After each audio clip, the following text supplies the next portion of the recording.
The thing is, quiet can look like safety from the outside. From inside, it can feel like a room where no one says your name unless the dishwasher is leaking or the calendar needs checking. Of course, I knew that sounded unfair, so I dressed it up as humour. One polite breakfast, two cold coffees. No real fight. That Sunday, I was sitting in the breakfast room of the Larkspur Hotel, where the grapefruit jam came in tiny glass jars, and the waiter kept refilling my water though I had not touched it. My name is Sloane Mercer. I was 34, a senior brand strategist for boutique hotels, which meant I got paid to make small moments feel important. I knew where to place candles, when to send a handwritten card, how to make strangers remember a lobby smell. I was good at that. I was less good when the room was mine. The hotel had a cream wall with framed black and white photos of old train stations. I remember that clearly. I do not remember what I ordered, though I know the receipt later said avocado toast with chili oil. That is how my memory works around that time. Useless details stayed. Important ones slid away. Grant arrived halfway through my second coffee, wearing the navy sweater I once told him made him look gentle. He kissed my forehead and placed a printed reservation on the table. He had planned our anniversary dinner 3 weeks early, with a backup restaurant, a rideshare code, and a note about rooftop heaters if the evening got cold. He said he hoped I liked it. He said he wanted it to be easy. I told him easy sounded romantic if someone had already given up. It came out light. It always came out light. Grant looked down at the paper, smoothed the corner with his thumb, and asked softly what had changed between us. Not what was wrong, not who I was texting. What had changed. I heard blame because blame at least had heat. Marcy texted while he was still sitting there. She asked if my careful husband was planning love like a tax appointment again. I turned my phone face down, but not before smiling. Grant saw the smile. Of course he did. 1 look, 2 seconds. No smile back. That was the first quiet place where I could have answered him. Instead, I reached for the tiny jam jar and twisted the lid until my fingers hurt. The thing is, I did not wake up one morning and decide to humiliate my husband. That would be easier to explain. Cruelty sounds cleaner when it has a beginning, a sharp edge, a date you can circle. What happened with me was softer. 1 laugh, 2 little approvals. No one stopping me. The Monday after the hotel breakfast, I stood in our office pitch room with a deck for a restaurant campaign called Lasting Tables. It was all warm wood, anniversary packages, handwritten dessert cards, the kind of emotion people pay extra for because real life forgets to offer it. On the conference table, someone had left a half-eaten sesame bagel on a napkin printed with our agency logo. I remember the black sesame seeds stuck in the cream cheese. I do not remember who first asked me whether Grant liked big romantic gestures. I said he liked organized gestures. People laughed because I made my voice flat in the right place. Theo Larkin was leaning against the whiteboard, scrolling through his phone. He was not my closest friend, not really, but he knew how to make a room tilt toward him. He said Grant had married dad energy, the kind of man who probably labeled phone chargers. I laughed too loud. It was the kind of laugh that made other people comfortable joining. Nina was there that day, dropping off mock-ups from another account. She had known me since I was 22, back when I lived on vending machine coffee, and thought any man who remembered my birthday was a miracle. She did not laugh right away. She asked if Grant would think that was funny. I told her Grant could survive a joke. Of course, I said it like she was the delicate one. After work, Grant asked me about the dinner with Nina 2 nights earlier. He named the exact thing. He said I had told people he planned romance like he was assembling furniture, and he wanted to know why I would say that in front of them. It was specific. It was fair. That made it worse. I told him everyone jokes about marriage. I told him he was making it heavy. I told him if he wanted me to stop teasing him, maybe he should stop acting like every feeling needed a spreadsheet. He listened with his keys still in his hand. His shoulders did not rise. His voice did not sharpen. He only said that sometimes he wished I would tell him I was hurt before I turned it into a performance. What he meant was that he wanted a door. What I heard was that he wanted to supervise my tone. That night, he made dinner anyway. Lemon chicken, rice, green beans cut too evenly. He left my plate under foil because I said I had a late call. I did not have a late call. I sat in the parking garage beneath Marcy's building with my engine off, watching a woman in red sneakers carry a laundry basket toward the elevator. The lie was small enough to hold in one hand. Marcy lived on the 7th floor, with a balcony too narrow for 2 chairs, so we stood sideways near the railing while traffic moved below us. She had cheap white wine in stemless glasses and a candle that smelled like coconut sunscreen. She asked what Grant had done now, as if he were a series of charming failures. I told her he had asked what had changed. I said it with a little voice, mocking the softness. Marcy laughed first, then said that stable men needed emotional seasoning sometimes. She said if I did not shake him, he would never know I was still there. That sentence stayed with me because it sounded like permission from someone who understood branding. A person needed contrast. A relationship needed a hook. A celebration needed one unforgettable beat. The anniversary gift started as a joke in that conversation. Marcy said I should give him something that made him loosen up. Theo, who answered our group chat from a bar somewhere, sent a skull emoji and said I should give Grant a shirt that said retired from romance. Marcy said that was too soft. I typed divorced and stared at it. 1 word. 8 letters. Too easy. The custom print shop sat between a vape store and a dry cleaner that always had a broken neon sign. The man behind the counter was eating orange slices from a plastic container when I walked in after lunch the next day. He asked if I wanted the text centered. I said yes. He asked if it was for a party. I said anniversary. He looked at me once, then looked back at the screen. He did not smile, but he did not refuse either. People almost never stop you when stopping you would make them part of your story. I chose a plain white t-shirt, black block letters, size large. Grant wore large because he hated fitted shirts. I knew that. I knew his sizes, his coffee order, the way he touched the back pocket of his jeans to check for his wallet before leaving any room. Knowing someone that well should have made me kinder. Instead, it made the prank more accurate. When the shop printed a preview, the word looked bold and clean.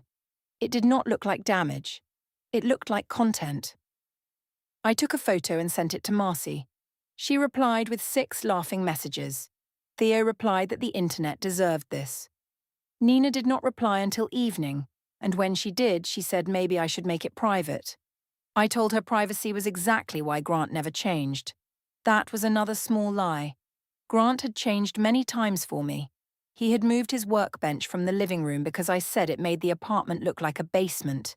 He had stopped correcting my parking after I said it made me feel watched. He had learned to sleep with the fan on because I liked the noise.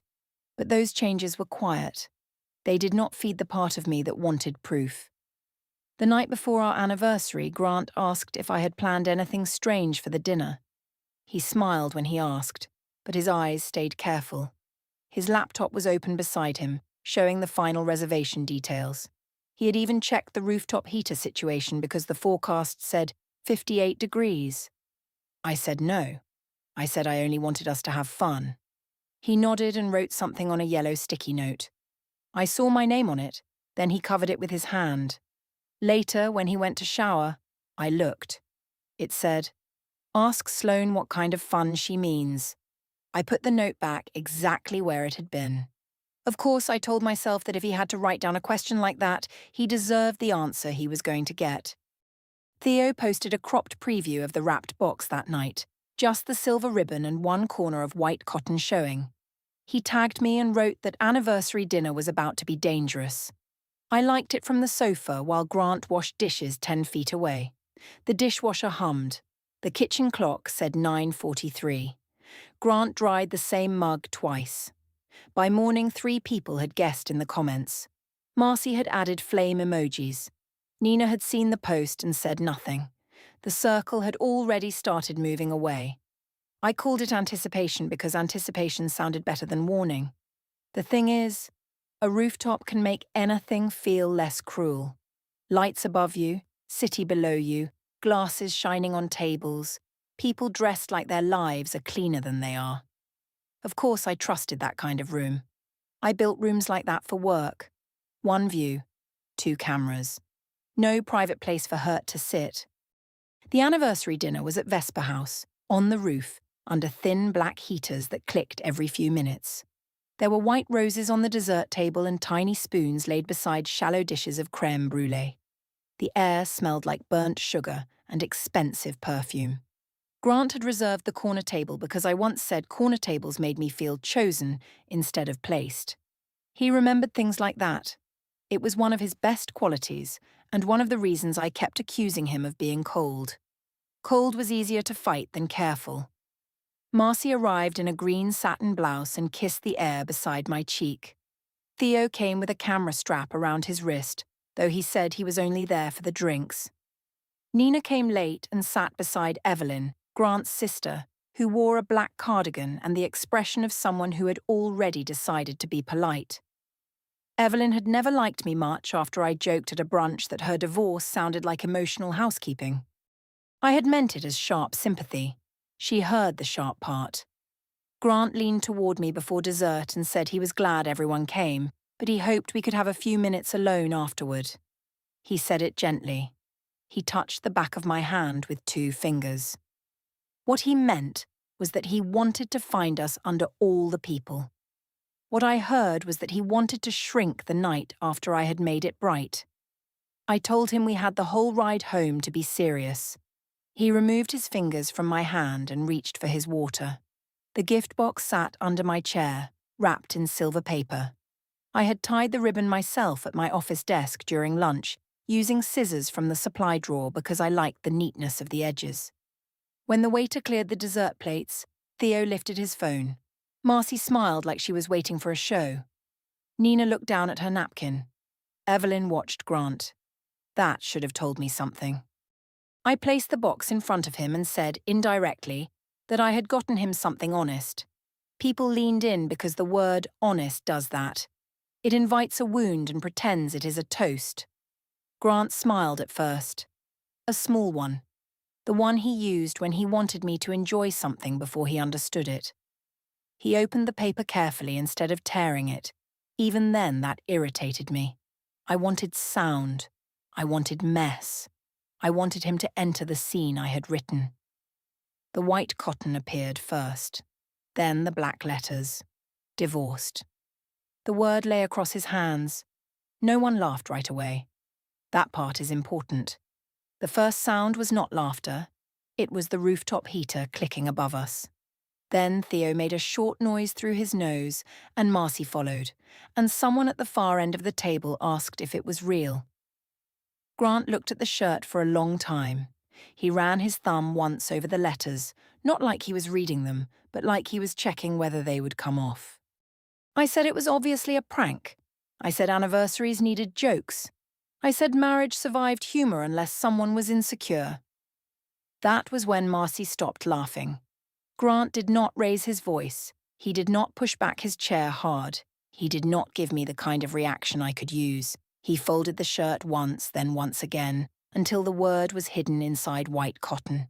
He placed it beside his plate, lined up with the unused dessert spoon. Then he thanked me for showing him clearly. The sentence did not give the room anything to do.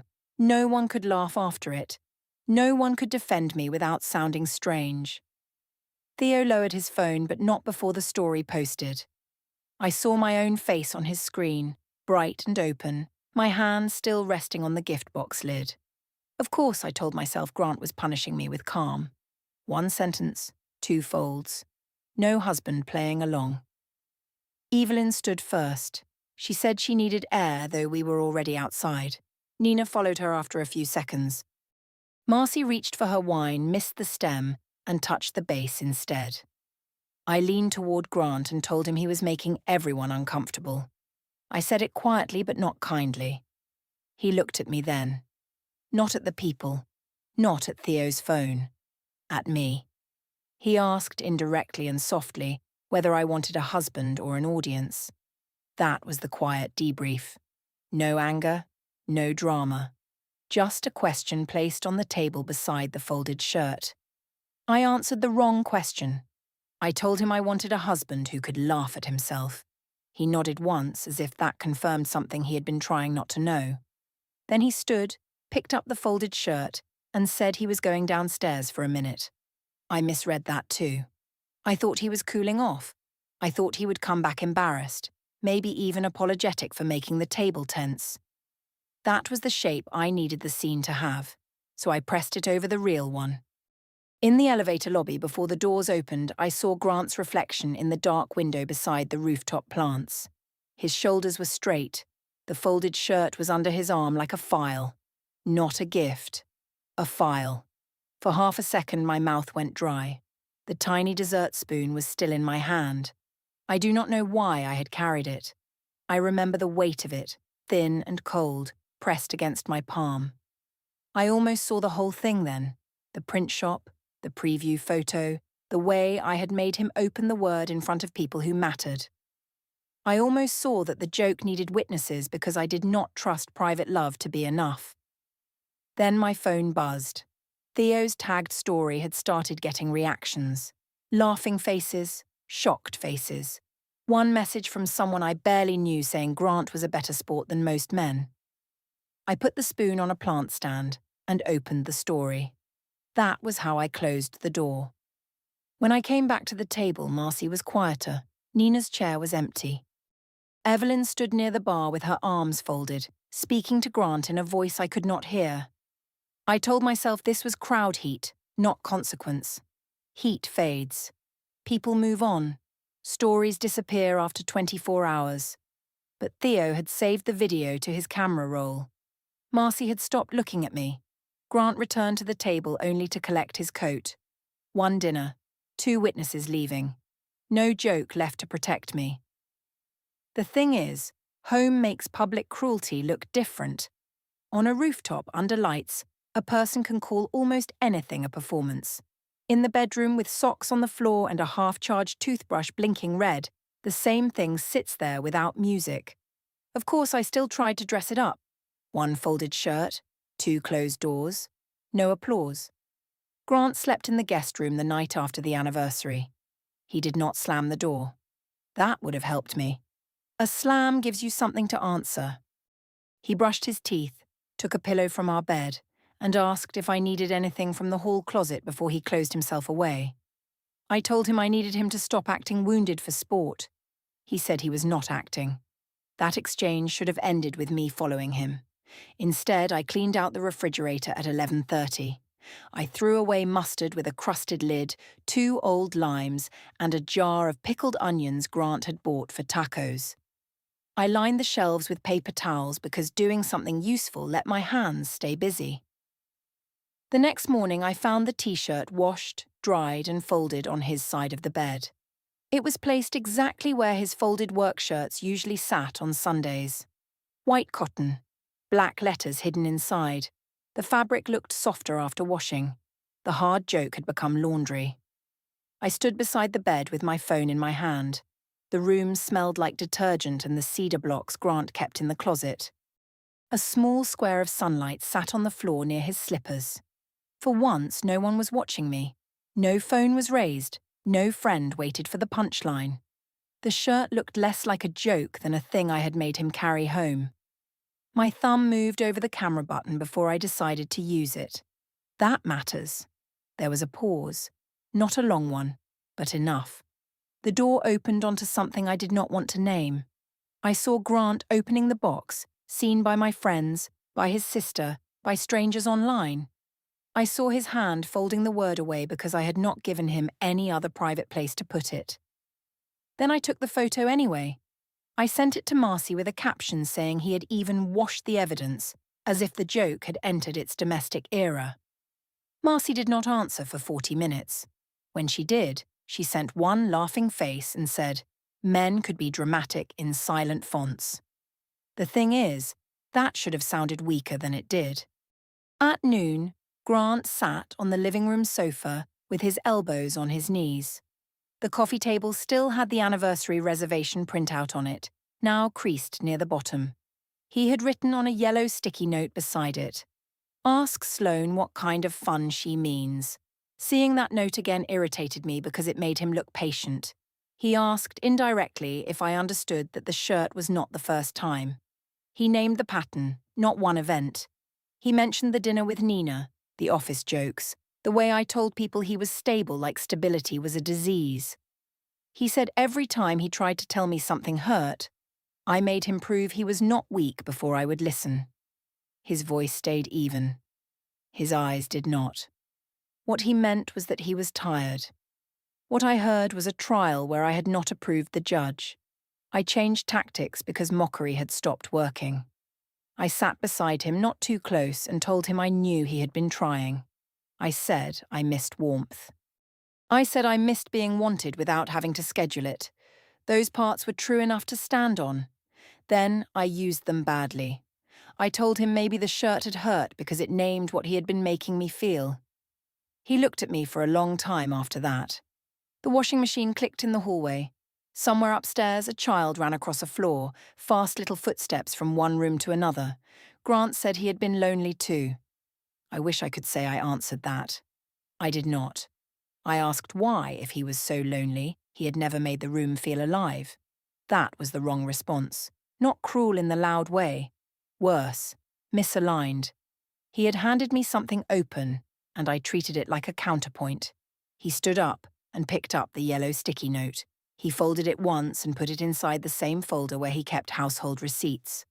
A quiet action. Almost nothing. I told myself he was organizing because that was what he did when stressed. The reader would have understood faster than I did. That afternoon, Evelyn called. Not me. Grant. I saw her name light up on his phone while he was in the shower. I did not answer, but I stared at it until the screen went dark. When he came out, he picked up the phone, looked at the missed call, and took it into the guest room. Later, he said Evelyn wanted us to come by her townhouse. He said she thought talking somewhere else might help. I told him it was interesting that his sister now managed our anniversary. He said she had seen enough to be worried. At Evelyn's townhouse, the entryway smelled like lemon floor cleaner. Her divorce papers from years ago were not on display, of course, but I thought of them anyway because I had once made that brunch joke about emotional housekeeping. She served tea in blue mugs and did not offer wine, which felt pointed. Evelyn said, indirectly, that jokes reveal what people want permission to say. She did not say it like a quote from a book. She said it while looking at the handle of her mug.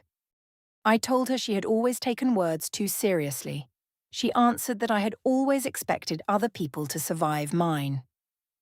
Nina stopped replying that evening. I sent her a photo of the tea mug and said Evelyn had held a small court session in beige pants. The message stayed unread until the next morning, then switched to read with no response. Marcy replied to my updates with shorter lines. Theo said people online were too sensitive and then asked if I wanted him to delete the story. I told him not to, because deleting made things look guilty. Of course, I still believed optics could save me. Grant slept in the guest room again. Then again. His toothbrush moved from our bathroom cup to the drawer in the hall bathroom. His watch disappeared from the tray on my dresser. Each change was small enough for me to mock inside my head. One toothbrush, 2 closed drawers. No man making threats. The apartment did not get loud. It got organized. That was how something broke inside the walls. The thing is, when silence gets too calm, I start looking for a room with noise in it. Noise gives me edges. Noise gives me witnesses. Of course, by then, I was calling that survival. 1 lobby. 2 unread messages. No one left to clap. 10 days after the anniversary dinner, my agency hosted a small event at the Larkspur Hotel for the Lasting Tables campaign. It was not a party, not exactly. There were branded menus, soft jazz through ceiling speakers, and tiny mushroom tarts on black trays. Lena Ortiz, the hotel events manager, moved through the room with a clipboard tucked under one arm and a pen clipped to her lanyard. She had the calm face of someone who had seen too many public scenes and knew the bill always came later. I wore a cream suit because cream photographs well under warm light. I had chosen it at 7:10 that morning, while Grant was in the hall bathroom and I was pretending not to hear the medicine cabinet open and close. The shirt story had not disappeared after 24 hours. Theo had saved it, then reposted a shorter version with Grant's face mostly cropped out, which somehow made it worse. People asked me about it at work in the careful way people ask when they want gossip but not responsibility. At the event, someone from a restaurant group said they had heard I gave my husband a divorce shirt. I laughed and said yes because apparently romance was illegal now, unless wrapped in beige tissue paper. A few people smiled. Not enough. Lena was standing close enough to hear. She did not react. She wrote something on her clipboard. Marcy was supposed to come. She had said she would swing by after dinner. At 8:04, I texted her that the room was full of people acting like marriage jokes were crimes. At 8:17, I sent a photo of the mushroom tarts. At 8:31, I wrote that Grant might show up because he had to bring me the signed vendor approvals I had left at home. All 3 messages marked read. No answer came. At 10:12, she sent one heart reaction to the photo of the tarts. That was all. Grant arrived at 8:46 in his work coat, carrying a manila folder. He looked tired in a clean way, like someone who had stopped sleeping but kept doing laundry. He handed me the folder near the corridor that led to the restrooms. There were people nearby, but not too many. Enough for safety. Enough for performance. He said indirectly that he did not want to talk there. He had only brought what I asked for. The clean finality in his voice scraped at something I had been covering for days. I asked why he always did that, why he made every room smaller, why he could stand in a beautiful hotel beside his wife on a night built around love stories and still act like he was waiting at a bank. He said this was exactly why he had not wanted to talk there. A woman from the restaurant group slowed down near the hallway table. Lena looked up from her clipboard. Theo was not there, but the habit of being recorded had entered my body. I could almost feel a lens even when there was none. So I crossed the line on purpose. I told Grant in front of the corridor and the staff and the woman pretending to read a menu card that he had made me beg for warmth in a marriage where he kept acting like paying bills was the same as loving me. That was true. He did not deny it. His mouth opened a little, then closed. For one clean second, I had the room. I had the true sentence. I had the thing I had been trying to make visible for months. Then I kept going. I said the shirt only hurt because some part of him believed it fit. I said maybe he liked looking like the wounded husband because it meant no one asked what kind of husband made his wife feel single at home. The woman by the menu card walked away. Lena did not. Grant looked at the folder in my hands, then at my face.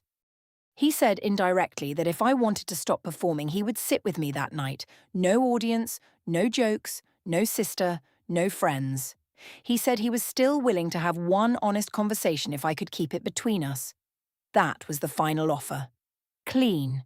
Real. Not grand enough for me to trust. I told him I had been alone between us for years, so privacy was not some gift he could suddenly offer because people had started watching. His face changed then, not dramatically. Something in it set. He nodded once, the same nod from the rooftop but smaller. He said he would handle things properly now. No legal words, no threats. Just that. I asked what that meant. He did not answer. He took the empty folder from my hand because I had already removed the vendor approvals. Then he left through the side lobby instead of the front entrance. The thing is, I still thought leaving first was weakness. Of course I did. I had built my whole defense on the idea that the person who stayed visible won. Lena approached me after he left.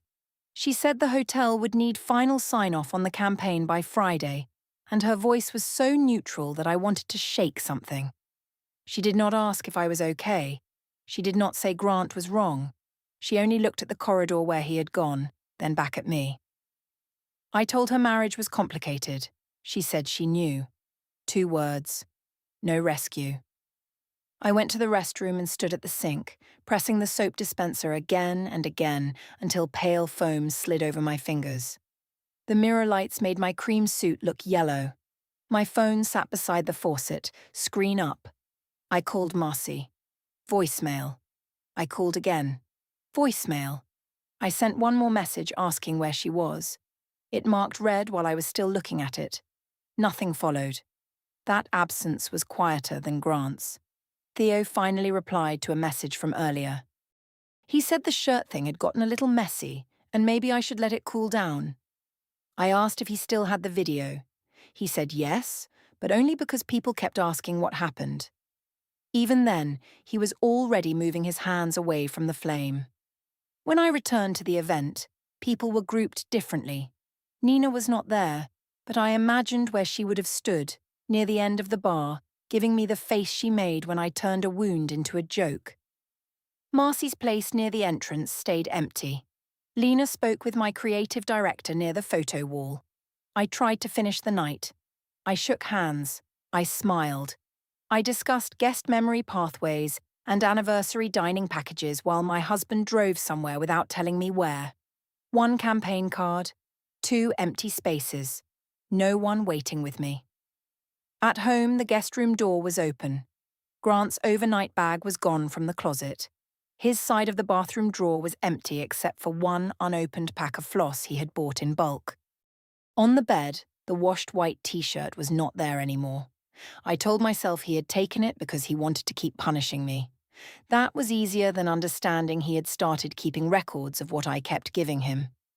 The apartment was quiet enough to hear the refrigerator motor click on. His silence had finally become a plan. The thing is, the envelope arrived like any other delivery. No music. No warning. Just the apartment lobby smelling of floor polish and wet cardboard because someone had tracked rain through the front doors. Of course, I thought it was a package. 1 signature. 2 witnesses. No way to fold the word back inside. It was Tuesday morning, 10 days after the hotel event. I came downstairs in leggings and Grant's old grey sweatshirt, the one I had kept because it still fit my idea of being forgiven. The lobby clock said 9:18. Evelyn stood near the mailroom with her arms crossed. Grant stood beside her wearing his work coat. A process server held a large envelope and asked if I was Sloane Mercer. I signed because my hand moved before my head caught up. The envelope contained a petition for dissolution of marriage with temporary financial and property orders. The first hearing was set for June 18, 2026 at County Family Court. The packet named the tagged anniversary story, Evelyn's statement from the rooftop, Lena Ortiz's written account from the hotel corridor, and screenshots of my messages about the washed shirt. I read the first page twice.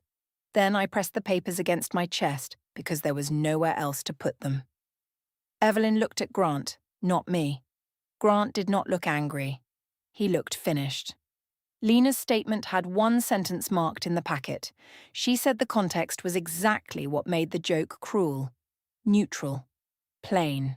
True enough that I had no clean place to stand. Grant said, indirectly, that he would communicate through the proper process now. Then he left first. Evelyn followed him. The lobby door closed slowly because the hinge had always been bad. Theo deleted the tagged story before noon and sent 1 message saying he had not expected it to become serious. I moved into a short-term rental above a closed florist shop with dust in the window buckets. Joint account access became limited under the temporary financial orders. Nina stopped inviting me to Sunday dinners. Evelyn blocked my number, and Marcy never explained the night she left me on red. Theo told mutual friends he had only been nearby and had barely understood the joke. My agency removed me from the Lasting Tables campaign before the client call. The thing is, I thought the shirt would make Grant prove he was afraid to lose me. Of course I called it humour because humour sounded cleaner than hunger. 1 word, 2 sleeves, no husband. I wanted a reaction strong enough to make me feel chosen, and I got a decision calm enough to end my life with him. The folded white t-shirt stayed in a clear evidence sleeve on Grant's side of the conference table.